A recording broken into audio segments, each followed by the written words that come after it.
Please welcome to the stage some of your Chicago Bears defensive playmakers: Mike Brown, Gary Fencik, Eddie Jackson, and Doug Plank, and your hosts, Jeff Joniak and Tom Thayer.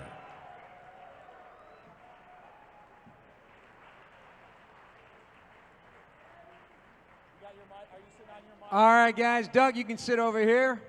Safeties, man. We've had some good ones. Hello. Good ones. Some great We're ones. talking great ones. Great ones. Impactful guys. And then we're not even including on this panel, obviously, some other great ones that we'll get into throughout the day. But I would guess that you would agree, everybody, and you can let me hear it if it's true. This is a group of some vicious hitters, vicious competitors, and some of the most feared of the game. You guys collectively knew how to, and do, with Eddie Jackson here, you know how to take the starch out of an offense a little bit. Wouldn't you say, Gary Fencik? Absolutely. You know, I'm sure that all of us will say that really good safeties are the product of a really good defensive line. You know, you get a good defensive line and it allows you to do things that you can't do. Great hits. Of course, Eddie can't do those anymore because he'd be fined out of the league. I mean, you know, Doug and I would be down 10-7 knowing that our offense probably wasn't going to score, and it'd be in the fourth quarter and we'd say, time to have fun. And time to mean fun means nailing people. Mike Brown, you made a lot of huge plays, and I think a lot of my favorite plays were you coming on the blitz. You were nasty on the blitz, and you would get to the quarterback with a perfect form tackle. And one of my favorites of all time is your hit on Brett Favre. There was we're going to show it to you. But I always walk by Lovie Smith's office to do the coaches show every Monday night, and there's this, he had a picture of Mike Brown's hit on Brett Favre. If we could pull that up on the screen, that'd be great. Now, Mike B, perfect form tackle, head in the chest, just to the side of his chest, grimacing face, balls out, but the part we don't see, Brett Favre is jacked up off the ground, his feet are dangling like this because of that guy right there. You remember that? Yeah, that's that's one of the hits I do remember. But I like what Gary said about safety play. The safeties are only as good as the people up front. So he's talking about defensive line. I would say what helped me was having Brian Urlacher in the middle of the field in cover 2.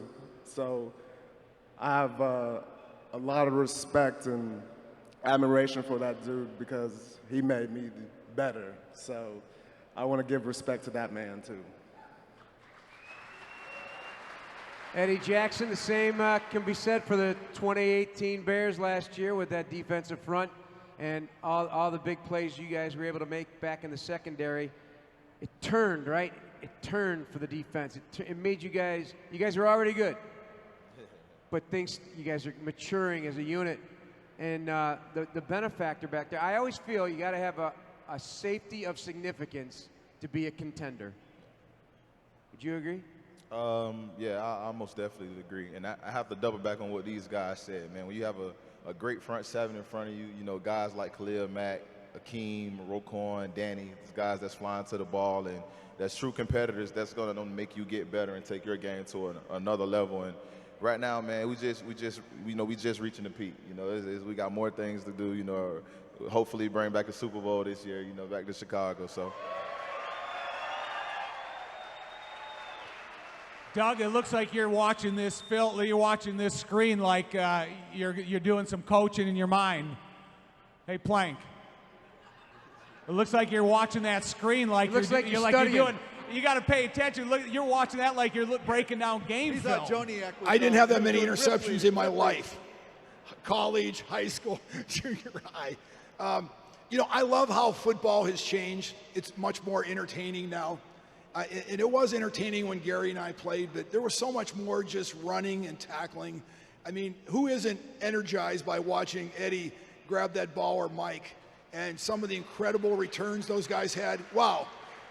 You know, you don't realize it sometimes when you're a player that a lot of the players that had played before you are all watching this on television, cheering for you. I mean, we are all fans just like everybody else. So I just appreciate Eddie and the job that Mike did when he was here. It was amazing.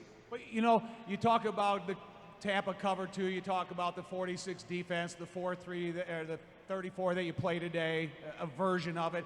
It seems like those are just numbers now they use because the defenses are so different configured. The defenses that you guys all played in, were they the right defenses for your skill sets? Well, you know, we had different coaches, and I think that you have to fit into the system. I don't think that they were doing much to adjust to how Doug and I played. But, you know, if you have a really good front seven, and I don't want to get in trouble because I got Otis back there, and you know, I played with Mike Singletary, Wilbur Marshall, Al Harris, and great linebackers. But for me, Mike, your point about I played behind Doug Buffone, and Doug really taught me how to play. I mean, I didn't even need to know the coverage because I could just play off of Doug. So I think that you want to create a defense that takes the most advantage of the skills of your players.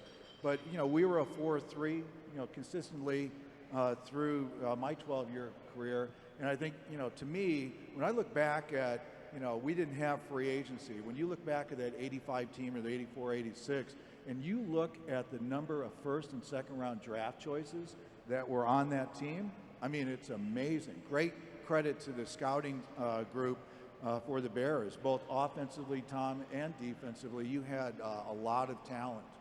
So, Mike, you know, you talk about the defense you played in.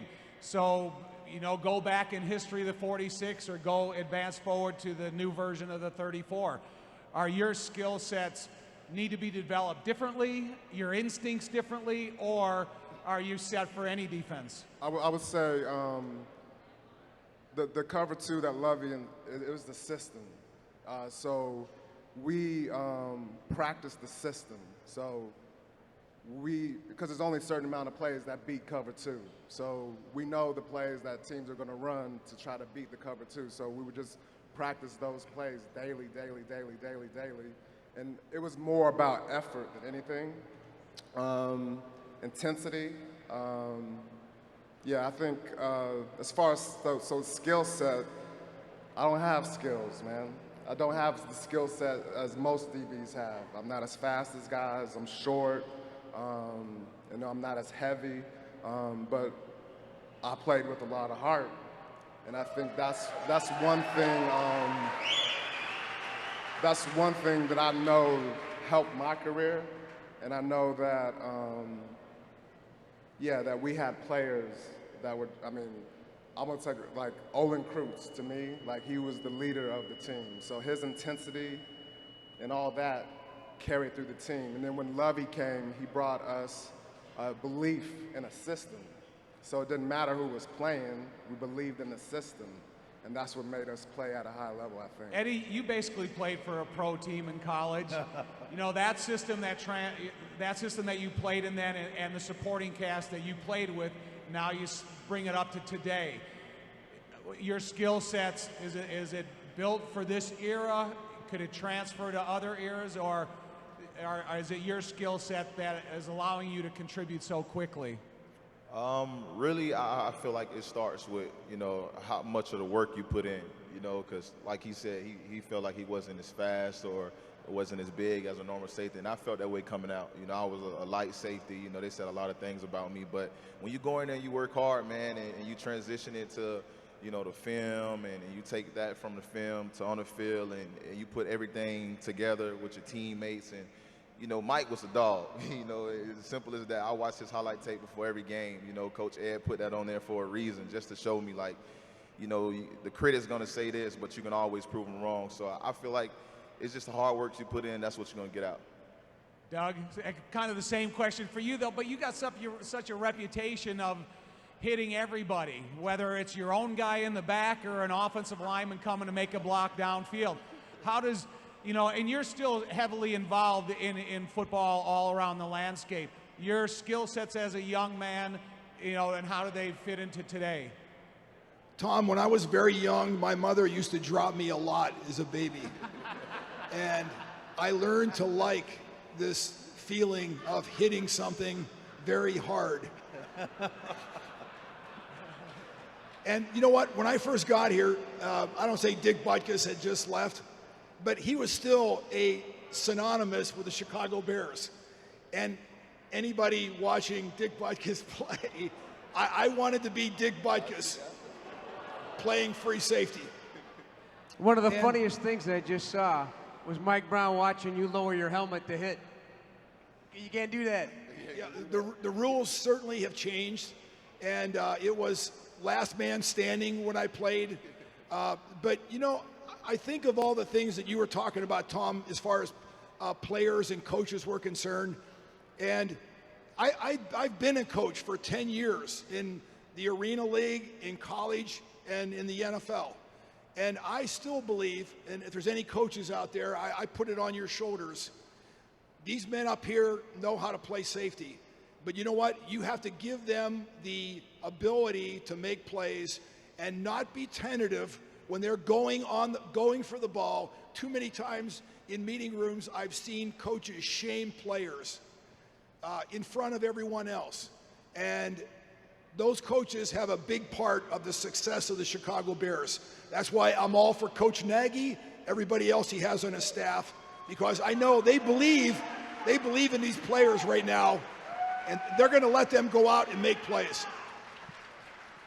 Doug, you were quoted at one time saying, before games, I would think nasty thoughts about the players I'd be going against. I was not a happy person. Did you really have to get to that place to play like the way you did? I'd be really interested to talk to you guys how you ever got mentally prepared. But I had to create these scenarios in my mind that this guy on the other team just beat my mother, my wife, my father. And I know it sounds very childish, but we are all children. We are playing a game of football and getting paid for it. It's our occupation. Come on. And so I would create these, and it wasn't just on Sunday. I would do this Monday, Tuesday, Wednesday, Thursday in practice. I would pretend Brian Bashnagel had done something to me. And so when it came on Sunday, I didn't even have to think about it. I would just step on the field, and this feeling would come across me like somebody's going down, a blocker, a running back, I don't care. And I know it sounds stupid, but you know what? I had so much fun. I can tell the McCaskies I would have played for nothing, really. And we did almost play for nothing, Gary. But I have so much fun watching the Bears last year. It was so fun watching the players like Eddie and also the fans get a chance to enjoy the game. Hey, Jeff, I think that probably explains why sometimes as you were going into the pile, you would hear this "ugh" and recognize the voice, and it was actually one of our players. They'd be in the huddle going, "Hey, Doug, keep your eyes open." A lot of friendly fire. Did he get into your mind? Did Doug make you get into your mind about the way that you mentally prepared for the game? I don't think I prepared that way. I know I didn't. But you know, certainly Doug taught me how to play. And you know, I was from a tough school, Yale, and coming in, and you know, to be able to play with Doug Plank and a leader by example was just fun. It was just a lot of fun. And you know, I was talking about Doug Buffone, and you know, all the people that you're with, you want to really feel as though you're on a team that you trust, and that there's a lot of transparency, especially on the film room on Monday morning. But yeah, I love playing with Doug, and we had a lot of fun together. Did you have to learn to hit like you did? Nope. Our defensive back coach, my first year of playing, which is my second year, said, you know, I'm concerned about the way you're leading with your head. And I said, hey, I need some coaching. He goes, that's really not my style. I don't really teach technique. You just got to learn. So I learned from Doug and from some other people. But, you know, it's interesting that in the NFL, and I'd love to hear you guys' thoughts, because we couldn't come out as early as you could when you guys played. But, you know, I wonder if there shouldn't be more concentration on developing skills as you get into the pros. because it's not like you stop learning the moment you come into the NFL. I see in the early highlights you're not wearing a neck roll, and then the later years, all of a sudden I see you with a neck roll. Was that out of necessity? Yeah, it was, and I saw, I get a lot of grief about that, but I was getting, and I had two players, one of them's here, Jerry Muckensturm, who lost their deltoid as a result of whiplash. And so they said, look, I lost feeling in my shoulder, and they said, if you don't wear something, you might also have that same problem. And those horse collars are just too big to be able to really get up and go for an interception. And Matt Suhey was wearing this thin little padding with some surgical tubing. And I said, yeah, I'm going to give that a shot, and I wore it the rest of my career. Did you guys embrace, so Eddie and Mike, they were called the Hitmen, these two. Did you embrace it? Did you run with it? Did you like it? Did you care about that moniker that was placed on you guys? For me? Either one of you. Doug or Gary. You know what? I have so many other problems with the Super Bowl shuffle, and I can't sing, I can't dance. I'll take the Hitman anytime. Well, that's your interception leader in the Bears history, by the way, with 38. Well, he was a former college wide receiver. That was the one That's thing. true. He came in here, he couldn't tackle, but he could catch. And you were a heck of a running back at a time in high school, right? Oh, in high school? Yeah, you were a killer. Yeah, I was a beast. You were a beast. You were a wide receiver. You were a beast. And Doug, what'd you play in high school? I played quarterback on offense. I loved offense. And on defense, I guess I just started learning to run 10 yards into people. And, I told Gary, Gary's background in college is more offense, too, with regard to being a receiver. And Eddie, I really admire, people don't realize how difficult it is to locate the ball when you're a safety, because many times you're not in the middle of the field, you may be on one side or the other. And every quarterback is different also, as far as the trajectory of their pass. So, plus you have the receiver to try to account for. So I always wanted to say one thing in my life. I was never going to go for an interception and miss it and have the guy catch it and go for a touchdown. If he was coming into my zone or area, the receiver was going down. I'll worry about the ball later on. I don't care. But that's the way it was. Eddie and Brownie, is that the philosophy of today? I mean, because both of you guys have some great reactionary interceptions, and it's almost the knowledge of the defense that allows you to anticipate that. What is the coach thinking of today in those terms when a pass is in your area and you see the receiver? Well, I wouldn't know about today. I would say the ball. I think that's a great point. That's always, I think, missed, is that safety's eyes are always transferring. So your eyes are always moving from places like keys and stuff. So once you realize, like, you're in the right spot, the receivers is run the route, then your eyes transfer. So the ball is coming, and so sometimes it's on you before you can see it. That's why, like, this dude right here, like, it's a special skill that he has. Like, I don't have that skill. So I was more like Doug. I was like, I'm not going to miss the interception and have someone go for a touchdown. I'm just going to hit this dude. So my philosophy was more at the fourth quarter mark, the receiver is going to be tired of me hitting him, and that's when you see balls tipped up in the air. You will see them not finishing routes, and that's when the big plays would happen in my situation. Well, Eddie Jackson with 5 touchdowns in just 30 games of his NFL career. I started calling you Quick Six. Quick Six Jackson.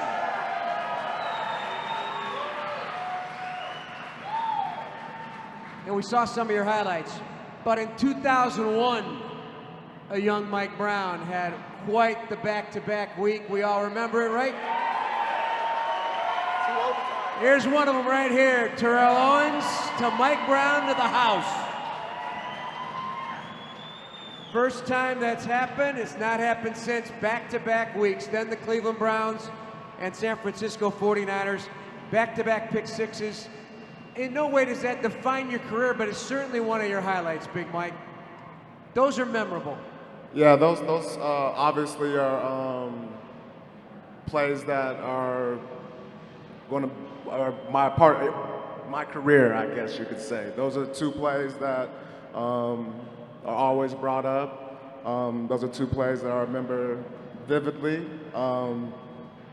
Yeah, it was a special time. I was a young player. I was in my second year. So like it gave me more confidence. I mean, just that year was a special, 2001 was a real special year, 13-3. Those types of things, like this game is hard, and winning these football games is hard. So once you start getting 10 wins, 13, I mean, that's hard to do. So my fault, my problem is like, I just don't want to be remembered for those two plays. Exactly. I want to be remembered as someone who played for the people. So you're talking about like preparation. My preparation, like to get mentally prepared, I was always joyful. I was like, the game to me was party time. It's like all the work and practice and all that, that's when I was like, that's the work. But when it's time to go out there on Sunday, that's when all the fun happens. So what Eddie is talking about, I think what he's talking about is like, you put in all this work through the week, and then Sunday, it's like, it's time to let loose. All right, Greg Miller, he's our guy back there running these tapes. Here's how Mike Brown got ready for games with his guys. Coming out of the locker room every week. Hope you got it queued up. Take a listen. We the ones that make plays. We the ones that make plays. We the ones that make plays. We the ones that make plays. We the ones that make plays. Passion. We the one that makes the plays. Where'd that come? How'd you come up with that? Why'd you start saying that? I don't know. What was you know, they call us specialty positions for a reason. We're usually the ones that get the glory of the playmakers. The game is won in the trenches. I think we all understand that. That's what we talk about the front seven. We know that football is a game with the offensive line and defensive line. Whoever wins that battle usually is going to win the game. Now you guys see all the plays being made, but so that was the thing. It's just letting the playmakers know that we are the ones that got to make them. So when there's the opportunity to make them, we have to make them, because the people that are doing the dirty work need us to make those plays. So we's the ones that make the plays. You know, you talk about making plays, and I know that this is a safety panel, but in the last panel, Charles Tillman was up here with us. As defensive backs, because you guys have all seen, you've worked with cornerbacks, you've seen receiver routes, do you find it amazing the plays that he was able to make on his instincts and his craft, starting with you, Gary? Well, I mean, he was a great cornerback, and yes, he didn't have blazing speed. And I think most of the time, when you think about the difference maybe between a cornerback and a safety is they've got speed and they have unbelievable swivel hips. So smooth. When you see a really good cornerback just backpedaling, you try to do it on your own and you go, wow, it looks so effortless. And but it's really, really important.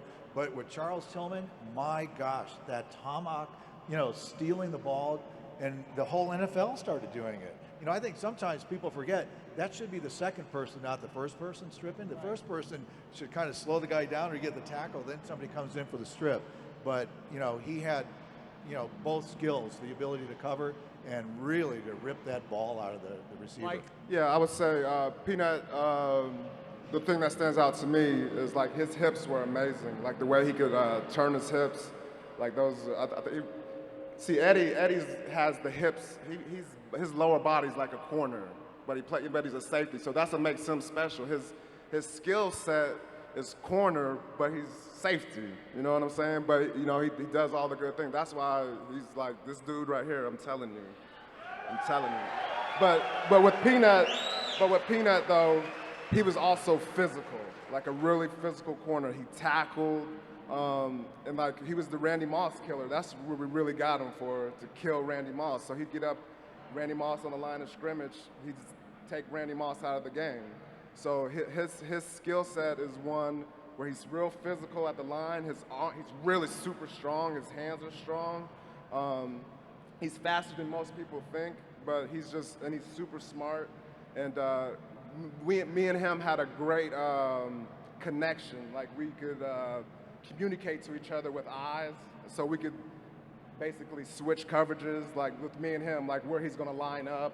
So like, I could protect him over the top. If I felt a certain route was gonna come, I could look at him and say, hey, and he'll right on time with me. So I think as a secondary, that's the most important thing for me as a secondary, was that we were all on the same page. Even if we were wrong, but we were all playing the wrong coverage. But you want to have all four locked in. Eddie, I know they can't turn that into an instructional video because that's not something you teach and everybody does.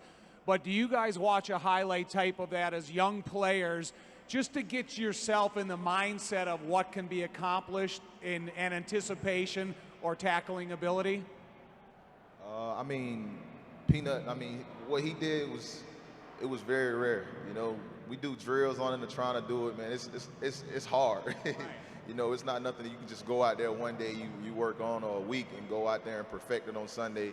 That was something that he worked on 24/7, like 7 days a week. He worked on it 24/7, and he was a big body, like you said. For him to be a corner, he was a big body, so he was physical. So for that, it was easier for him to do it as a corner. He basically was a ball hawk safety playing corner that can cover very good. And like I said, man, they try to teach us, man. It's difficult. It's not easy as it looks. So I salute him for that. Doug, what amazes you about that when you see his ability to anticipate the conclusion of a route for Charles Tillman to be able to dislodge a football like that?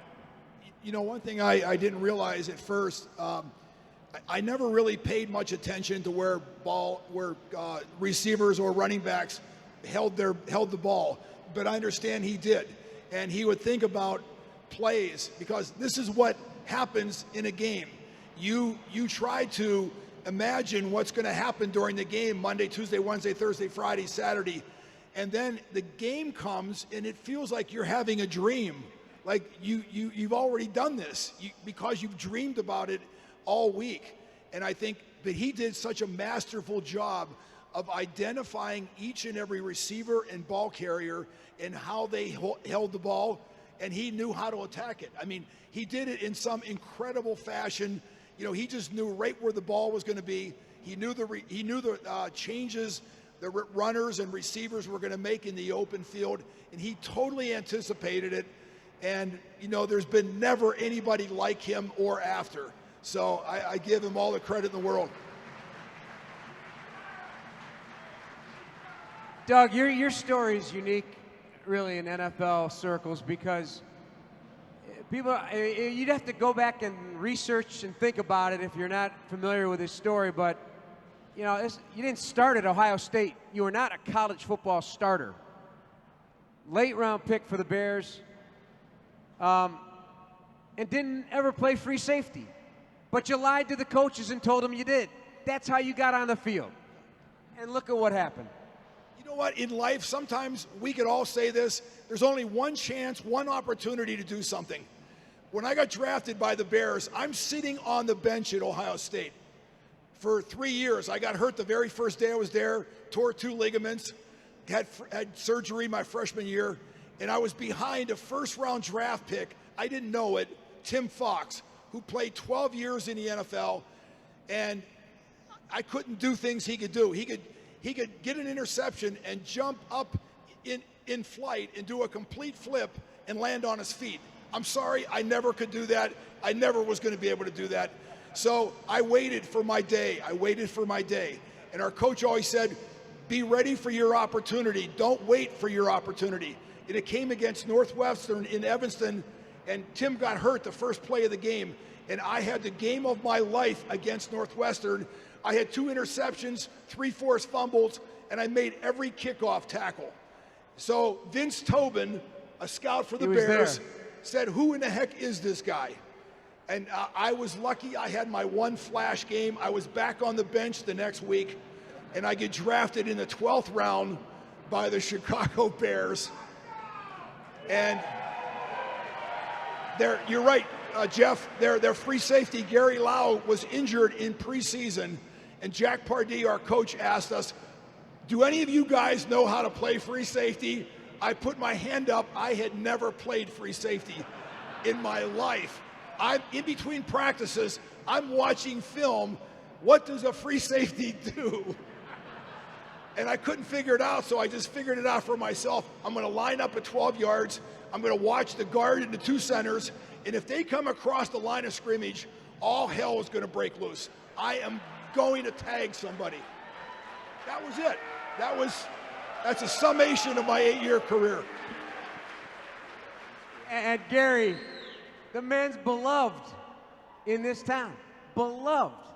Everybody asks about Doug Plank. And Doug and I, we kid, but it actually does happen. People come up to me frequently and go, hey, Doug, I love the way you and Fensick played. And the same thing happens to Doug. And we're both so used to it, it's like, oh, thanks a lot, no problem.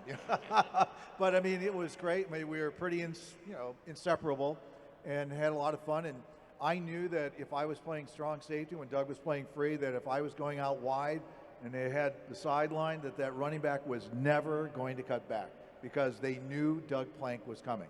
They knew it, and they knew that he didn't always hear the whistle either. Mike and Eddie, did we talk a lot about the reputation of the middle linebacker in the history of Chicago Bears defense. Did you know anything about the history of the safety position within the Chicago Bears franchise? And, because when you're young kids, you're not always following the Bears. And you become a part of the Bears, and then you start learning a little bit about the history. Was it all new to you? No. It wasn't. Oh, sorry. It wasn't new to me. My stepfather, lived in the area. So, I mean, I have a poster. You're on it, I believe. It's like all the offensive line. Correct. Like I have that poster. I mean, I have a picture when I was 10 years old. That's a really old That's one, what I'm saying. I mean, the Super Bowl Shuffle. I mean, I had all that stuff. So I've known about the Bears' history. I mean, like Walter Payton. Like I have a picture, a jersey. That's the only jersey I used to wear. So like I was familiar with Chicago and the Bears. So when I got here, I knew like the legacy. I knew like what the franchise meant to the city. So like that helped me understand like the passion. I think that helped me with the passion too. Is that I knew how important the Bears are to the city. So Eddie, you're sitting up here with history. You're a young guy, and the best is yet to come for you. Was there other safeties you follow, or did you know about the history of the Bears? Because I know Coach Nagy. It's an important part of him for you guys to know the history of this organization, how important it is to the landscape of the NFL. But we're sitting up here with this one position specifically, and man, you're a young guy sitting in the seat, and there's a lot of importance for you that's yet to come. For me, I knew about the Bears tradition. I went to Alabama, so when I got here, you feel the family, the family's culture. They big on tradition, the legacy, and for me, Doug and Gary was, I'm out of there. Mike was more, my guy that, in my not my age group, but more of my era. So I kind of knew about him. Like I said, when I first got here, that was the first highlight tape they put on the iPad for me. Is about Mike Brown? I'm like, yeah, I heard of him before. Like, all right, I'm gonna put this cut up of Mike Brown. I want you to watch it before every game. Coach Ed did that, and I watched it, and I seen the type of plays he was making, and that's what he was just telling me, man. We need to bring this back at this safety position. A guy that's gonna go out there, be aggressive, get the ball, and create turnovers, and help lift the secondary up. So, I just took it and ran with it, man. And like I said, I went to Alabama, so when I got here, and you feel all the love from the fans, Roll and Tide. how big it is on tradition and in family, you just fall in love with it, and there's no place I'd rather be. All four of these gentlemen. I have a question for Eddie, since he keeps bringing up Alabama. Does Nick, does he joke at all, or what? Yeah, he jokes. Yeah, he jokes, man. But you have to get to that level. When you're a freshman, he's not gonna joke with you. I got you. All right. When you get in there, you start making plays. He become more comfortable and joke with you. Yeah, like you hurt. Things like that. All right. All four of these gentlemen in the top 100 as selected by Don Pearson and Dan Pompei for the franchise's scrapbook. You can buy it here at the event. Check it out. You got to have it if you're a Bears fan. And others on that 100 list that played the safety position. Richie Pettibone, a member of the 1963 championship team, second behind Gary in career interceptions with 37 in his Bears career. Your old roommate, Dave Duerson, on that list, the late Dave Duerson. You know, they were saying Richie Pettibone was 6'3", He's 6'3", almost 6'4", 206. I mean, you talk about the history of Chicago Bears football going back to the 60s and Richie Pettibone being that big for a safety. That's a big guy. And Mark Carrier. Mark Carrier also on that list, 3-time Pro Bowler and 10 interceptions as a rookie. So a lot of good safety play here in Chicago Bears history. Anybody, we'll go across the board, and you're still playing, so maybe you don't want to answer this one, but anybody you'd like to get a crack at again? That you would like to get a crack at again? Anybody you'd like to hit again? One more time. Let's go with Earl Campbell. How about that, huh? Really? I mean, that guy, Gary remembered part of the game because he got hit in the thigh, but Earl Campbell was a load, and he was one of those. It was back in the running day, and he was a bulldozer, and he was not going to try to fake you out. He wanted to smash you and run over top of you. So I guess I wish I could get another crack at Earl Campbell. Yeah, I was going to say Earl Campbell, but the only time I got knocked out was Earl Campbell, not on a particularly good tackle, but I had a 33-inch waist and Earl Campbell had a 34-inch thigh, and I finished the game, and but I think that there's so many great running backs that you'd like to maybe have a second chance at, but even wide receivers. So I can't think of any one in particular. I guess I'd like to get another shot at Earl Campbell, but if I did, it would be very low. In the types of practices that we went through, did either of you guys ever hit Walter? Because I saw Todd Bell hit Walter Payton once so hard in practice, Walter popped to his feet and says, "Let's run it again." And we ran the same play again, and it was an isolation, and Walter, he redeemed himself. But I did that. It was an accident. We were, just kind of a popping drill, and I hit him way too hard. And I knew it, but I went into the hole. I didn't even see him, and then I just hit him too hard, and I knew right away that he was coming after me. And he did. He did. Doug? Mike B? I guess the most fun I had playing is definitely against the Packers. So let me try to hit Brett Favre one more time.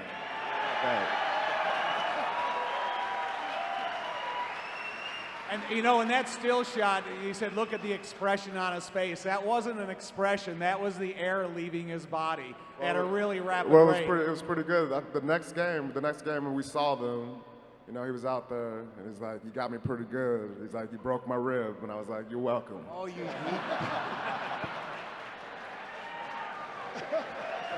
love that picture. Well, what? So I never heard that part of the story. I like it.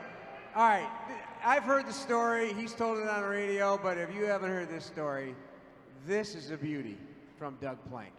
Doug, correct me if I'm wrong, but your bride said, "Doug, why are you so mean out there? Why do you have to hit so hard? Maybe you shouldn't hit so hard." So you took that advice in a game. You pick it up from there. Tell us who it was and what happened. This is a beauty. You know what? I'm trying to think of what my answer is going to be on this, because I pledged to my wife not to sound like some ogre up here today. Too late. Running around. Jeff, I'm going to have to think about that one for a while. I do remember, can I tell you, there was a contest on CBS where you could make a wish, and someone won a wish to get tackled by Doug Plank. And so this woman, she came up, and Doug goes, "Yeah, I'm just going to, give her a little tap." And during practice, everybody's going, "Doug, she wants to be hit. She wants to feel what it's like to get hit by Doug Plank." And so we didn't really think he would do it, but you crushed her. You crushed that girl. You did? Oh, she got it. She got the real Doug Plank hit at practice. Really? That was a 1-week contest, by the way. You know what? You guys talked about hearing air leave somebody's lungs. That's all I remember. That girl hit the ground. I mean, think about today. Think about an NFL Today player hitting a girl, driving her into the ground. Was she in full pads? Jail time. hopefully? Jail Yeah, time. they dressed her up. Yeah, she's coming Full back pads, to sue you. rib protector. Hey, we had a game in Buffalo. Do you remember the game? We had a game in Buffalo where Doug cheap shotted Joe DeLamalure, a Hall of Fame guard, and Joe wasn't sure if it was me or Doug, so he chased us into the backfield. You know, right after the play.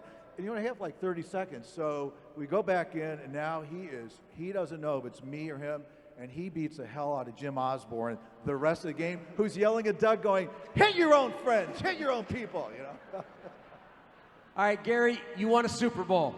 We had you guys out here earlier, so to mark the history of this here event, just climbing that mountain after being an undrafted player, injured in Miami, converted receiver from college, coming to the Bears and reinventing yourself, and then getting there and winning the championship. What's it all meant for you, your life, professionally and personally? Well, I mean, it makes your life.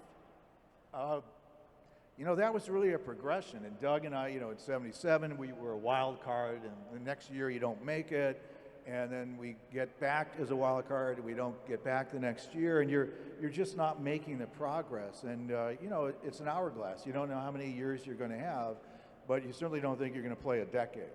And so when you start to get to that moment where you start, when we won the first playoff game in Washington in '84, we lost the NFC Championship game against Montana in the 49ers. I had 2 picks in the first half. I'm like, I own Joe Montana. We got crushed, and we were crying in the locker room. And I think that game, the next season, was an important one because Mike Ditka said, look, we had a good but not great year. Second best is not good enough, and it locked us in. So, yeah, Jeff, I mean, I'm from Chicago, grew up in Zion and Barrington, and to win a hometown, the Super Bowl, it was a great thing, and it's the one team thing that nobody can ever take away from you, that, no matter what you do, it's all about getting the ring. So, yeah, you can be all-pro, you can be Pro Bowl, all of that, it's all about getting the ring. And I'm just glad that I was with a great group, top to bottom. And Buddy. And Buddy Ryan. And, we wrote, the defense team signed a letter to keep Buddy's job, knowing that the coaching staff was probably getting fired. And we didn't have an indoor facility like they do today. We were practicing at Northwestern. We practiced twice in a barn on Route 176 in Libertyville, the Forest Preserve, where it was dusty. It was so dirty that we had to put a handkerchief over our noses with our helmets, and we're going, this is it, baby, the NFL. Doesn't get any better than this. And then we would practice at Great Lakes Naval Training Center, which is great. It's up in North Chicago. You can punt, you can kick. Only one problem, cement floors. And if you have any knee problems, you're just blowing up your knees doing on that. But George Halas came to that practice. And he said, and we'd already broken up offensively and defensively, and he said, I have never gotten a letter like that. Your coaches will be back next year. So we knew Buddy was going to be rehired and that the rest of the coaching staff wasn't. And that's what happened. So, the players stood up for Buddy. We really believed in him. We had a great offense to complement it, and I know you, as one of the offensive players, kind of tired sometimes of hearing about the defense, but we couldn't win unless we had a really great offense as well. We always had Walter, but we needed a passing game, and once we got all that together, to finally do it, unbelievable. And Mike, yeah, Doug, you look at that picture there, and you see in the background, you see Clyde Emmerich. He's been involved in the strength program with the Bears since Stan Jones and the '63 team. You take that in consideration. He calls you the strongest player he's ever coached in the history of his coaching career. Now, this is a man that has set world records. He's the first man in the world to accomplish weightlifting feats that nobody else has. I think he's important to all of our backgrounds, but for you to stand out to him, That's got to be as impressive as any coach could say a compliment about you. I really, and that man, Clyde Emmerich, I owe so much to him because he totally changed who I was. I was 2 inches taller. I've replaced some joints in my body. So, but to take a 6-foot person and turn him into a road grader, you can't do that. How many times can you run into a cement wall going 12 yards? Sooner or later, something's going to break. And Clyde Emmerich helped me become a strong person, strong enough to sustain punishment every single down and play and game. And I give him so much credit because he allowed me, I became somebody else. I became a weightlifter, but not just a weightlifter. The topics and conversations we had over the years, he taught me to have great mental discipline. And when it comes time to walk across that field and you're out there on that 100 yards, you're somebody else, Tom. And I really enjoy talking and meeting every one of you out there. But if you would have been on that field and we had uniforms on, it would not have been a fun day for either one of us. Eddie, how much contact have you had with Clyde, and have you learned anything from him and drawing on his expertise? You see him in that weight room. Yeah, I talked to him, and he came to me. I think it was after my Buffalo Bills game, and he told me, "You need to stop playing." What he said? He said, "You need to stop playing." What was it? You need to stop playing just to play. You need to play to become a Hall of Famer. And then I took it and ran with it. You know, I just kept that in the back of my mind. And just kept going. Brownie, you've been around Clyde in the weight room and the influence that he has on every one of us. Yeah, he's, like you said, he's respected in the building. And that's the thing, the stories. That's the first thing I did was learn the stories about Clyde. And then right away, you're like, man, this dude is special. And then you hear like all the stories, you know, collected from the decades. So it's like, okay. And just him being in the building and just, he gave us the checks too, though. Right. It was payday. But, you know, over the history of being around him and still great friends, he's got some great sayings like knowledge earned is greater than knowledge learned. You can't shoot a cannon from a canoe. And they're all specifically body related into how they fit into your craft of football. And you think about the generations of football players that have come through the hallways of Hallis Hall, everybody wasn't equal to him. There was nobody more important, that nobody didn't deserve his attention. So when you see these pictures in the history of the Chicago Bears, there are guys like Clyde that they deserve the exposure and they deserve the credit they've earned. And the Bears mean as much to him as it means to every one of us. And it just, you know, guys like that. But when you have a compliment of the strongest player he's ever coached, I tell you, I envied that when I heard it come out of Clyde's mouth. You know what it does, Tom? When you know you've worked hard and you're ready for this collision, when you're running full speed at somebody and they're running at you, I'm telling you, it's hard not to have a fear factor. We are all human beings. We all have a right of survival, an instinct to survive. And what does that mean? Avoid contact, avoid concussions and bleeding and pain and suffering. But Clyde put it in such a way that it was okay. It was okay to run full speed into people because you had gone ahead and prepared yourself for this event by lifting weights, by conditioning, by mental discipline, all the things that are necessary to be a football player, on top of all the things that, you know, Mike and Larry and Eddie are doing, you know, on a weekly basis. It's just another part of, I think the safety is the hardest position to play on defense because you got to be everything. You got to be a guy that goes up on the line of scrimmage and battles linemen. You got to be taking on sweeps. Now you got to get on field and you got to cover wide receivers. Come on. What other position on the field you have so many responsibilities? 46 defense, I was 2 yards from the line of scrimmage. Come on. Taking guards on and tackles and huge fullbacks. I mean, I just think that the responsibility and the roles that we have, of course, I'm favored towards the safeties, but I think these men up here have done a hell of a job in their career. And Eddie, obviously, great things to come.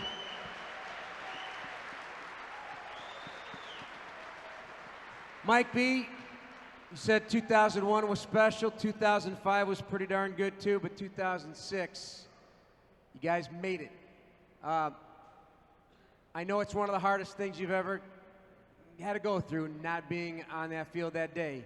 And I'll share this story. Night before the Super Bowl, we're in a team hotel. I'm coming back from dinner. Mike Brown says, "Go grab your tape recorder." I'm like, okay. Mike Brown speaks, you listen. We go by the pool, and he spills it. He spills his passion, his emotion about it. I'll never forget it. We played it on our broadcast to start our 20-hour coverage of the Super Bowl that day in Miami. There wasn't a dry eye in the booth, and we were ready to play after listening to that. How have you come to grips with that, even all these years later? I still struggle with it. See? Passion.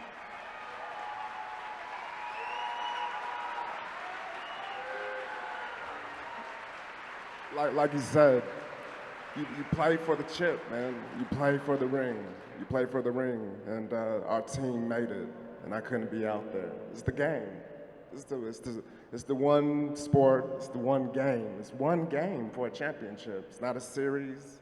It's a game, and it's the biggest game in the world. I mean, in America, but it's a big game. So, yeah, I mean, I still struggle with it, especially when you get around all you folks, because it's all Bears. But yeah. So, but like I said, now that I have children, it makes it a lot different. It's like, you know, the past is the past, and now I'm looking forward to watching my children grow and be solid citizens. You know, I'm trying to teach them the right way to do things, and just, you know, I guess just being a Bear, and just because they really didn't believe I was any good. So so being here and just they're just like they're amazed. They're like excited, and it's cool to see their faces, and that's, to me, that's what it's all about. If you have children, you know that's what it's all about. So that made it a lot easier. But yeah, like if I could get it back, I wish I could. There's Big Mike Brown right there taken down. Is that Ricky Williams? Is that Ricky Williams? Ironically? Yeah, Ricky Williams. Came from the same mold as Earl Campbell. If you could put it into a concise way, what 06, the team, those guys, meant to you? Because I know what you meant to them.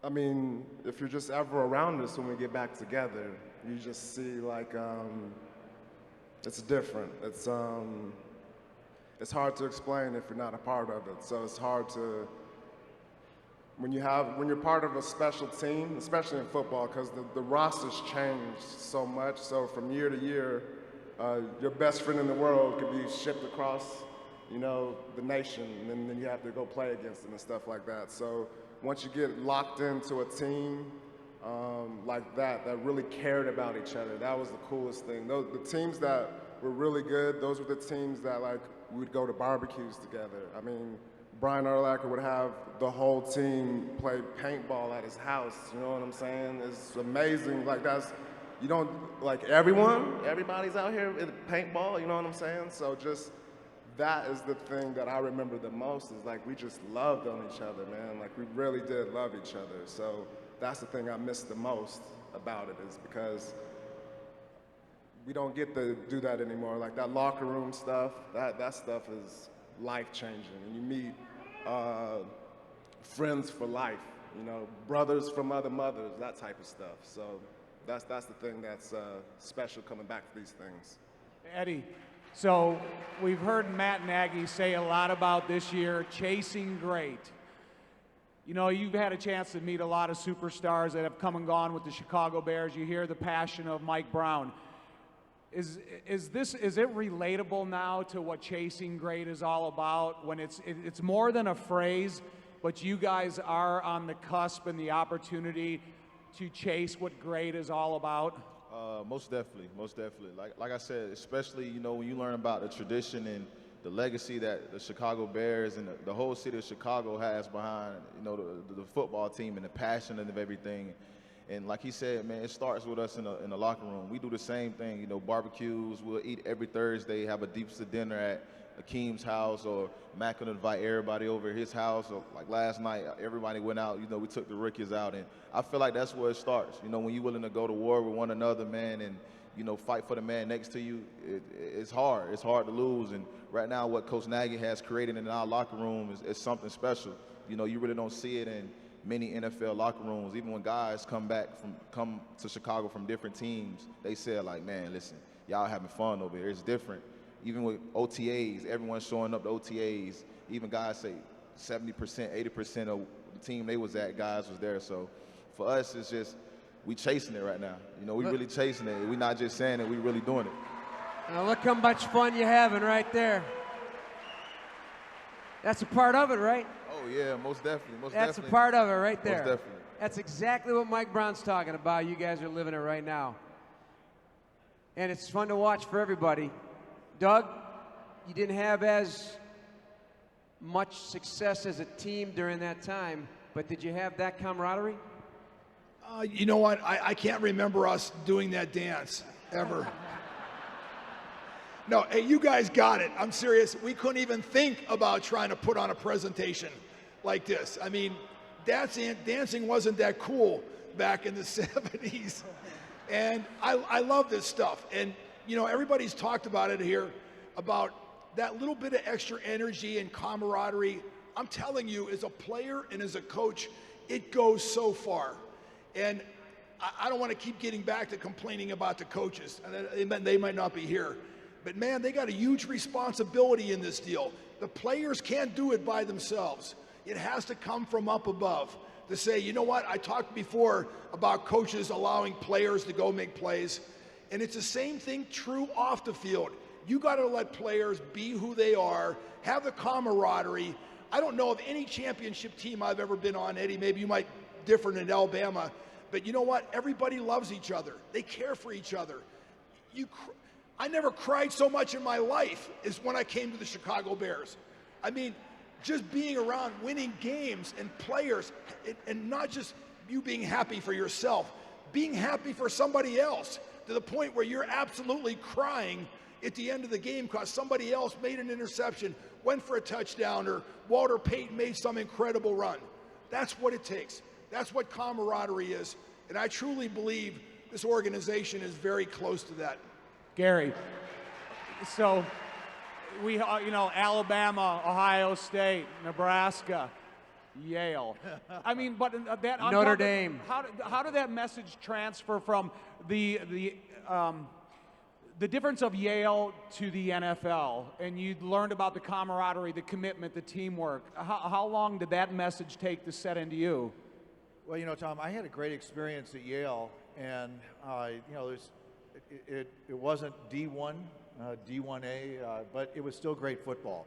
But I think, you know, getting into Miami, I loved the Miami Dolphins organization. I just ruptured my lung the first month and made it to the final cut and got cut on Labor Day and got picked up by the Bears, but that's my hometown team. And so my first year, I mean, I was on the kickoff team. I mean, hey, I don't think any of these guys, Doug was a backup in college, but everybody else has been a star in high school, Pee Wee football, whatever you did, and all of a sudden I'm the nut squad, right? You're R3, and they're going, okay, watch all this film. You go, I think I got it. I just got to run like hell, and I know someone's going to try to pick me off.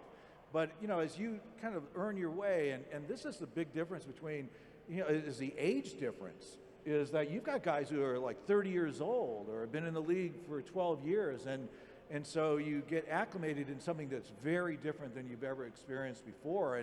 And so for me, I was really lucky that Doug Buffone took me under his wing, and I learned an awful lot from Doug. But also, even with Jack Pardee and the different coaches we had, you know, you learn that you have to become a professional, that you have to take this job seriously, that people are losing their jobs, you know? I mean, when I came in, a guy lost his job and had a family with 2 kids. And so it is a very, very different orientation from, you know, Yale, and I think probably for most college programs. All right, a couple questions from the fans. Eric from Albuquerque. We've got about 3.5 minutes. Your most memorable game in a Bears uniform? try to do one real quick. Doug? I have to agree with Gary. There was a game in '77 against the Giants, you know, the last game of the year. So I had never been that cold in my life. I grew up in Pittsburgh, Pennsylvania, and we never had much clothing in the winter, so I was cold as crap, you know, growing up as a kid. I'm telling you, that was because you know why? It wasn't just cold. At the beginning, it was wet snow, so you became soaked. Then the temperatures dropped, and that was my most annoying game. Plus, you know, you had to try to tackle Larry Zonka on top of that. So, Eddie? For me, it'd be my rookie year, the 2-touchdown game against Carolina. 275-yard plus touchdowns. Yep. Oh, really? Because it was what, Yes, the year that's in the- 1 year to the day from busting up that leg. Yeah. That's unbelievable is what that is. Mike? It would be the 49er one, the tip. Yeah, that game was crazy. That was a crazy game.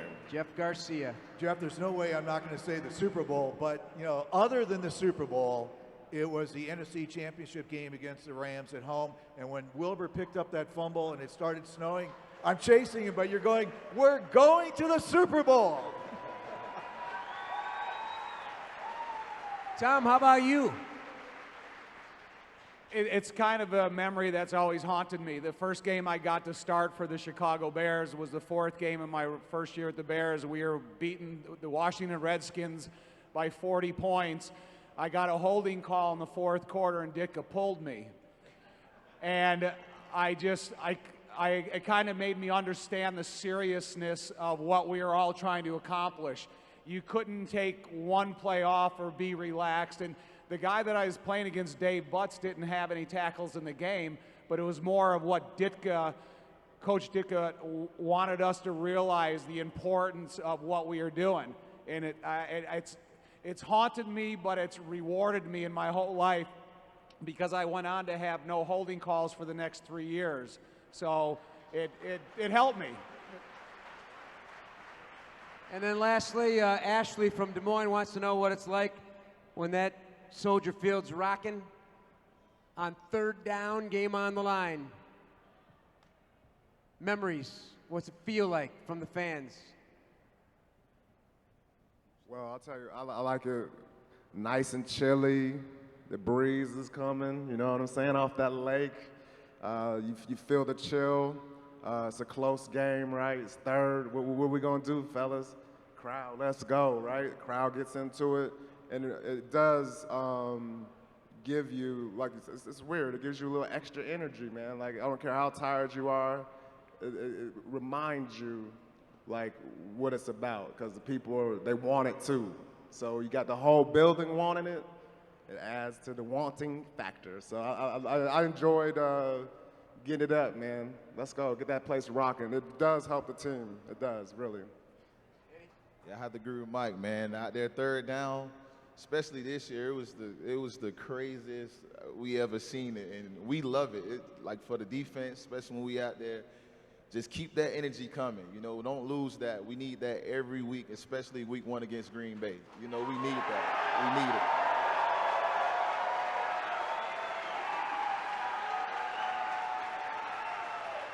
And with that, we'll wrap it up because that's the way to end it. That's a mic drop by Eddie Jackson right there. Thank you, fellas.